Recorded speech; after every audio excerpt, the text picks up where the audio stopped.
İki eyni hərf ardıcıl gələrsə, birinci sakin, ikinci hərəkəli. Bu zaman tələffüzdə bir çətinlik yaranır. Çünki biz dilimizi iki dəfə bu hərflərin məxrəclərinə aparmalı oluruq. Məsələ məd-də. Amma bu çətinliyi aradan qaldırmaq üçün, asanlaşdırmaq üçün birinci hərf ikinci hərfdə idğam olunur, bu cür bir formaya düşür və burada iki hərf ki var, onu bildirmək üçün bu cür bir əlamət hərfin üzərində qoyulur. Bu əlamətdə təşdid və yaxud şəddə adlanır. Və sonda ikinci hərfin üzərində olan hərəkə fərq etməz.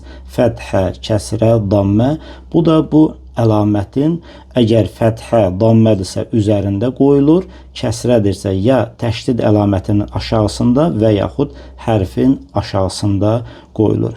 Və nəticə etibarı ilə bu cür təşdidlənmiş hərf biraz şiddətlə oxunulur. Məd-də. Artıq məd-də. Bu cür çətin deyil, biraz asan.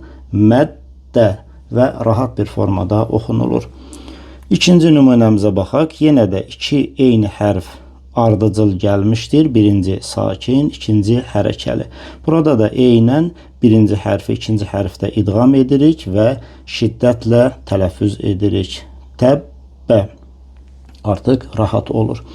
Bəs bu təşdid əlaməti haradan götürülmüşdür ki, bu cür bir əlamət olmuşdur? Bildiyimiz kimi bayaq da qeyd etdik, təşdidlənmiş hərf biraz şiddətlə tələffüz olunur və şiddə kəlməsindən elə bu da götürülmüşdür. Birinci hərfi olan şin hərfindən və bu üç nöqtə və əlavə çıxıntılar da götürülərək bu cür bir formaya düşür. Və bayaq qeyd etdiyimiz kimi hərfin üzərində yazılır və hər üç hərəkə ilə də işlədilir. Bir məsələyə də diqqət yetirək. Nun və mim hərfləri bildiyimiz kimi qünnə hərflərindəndir.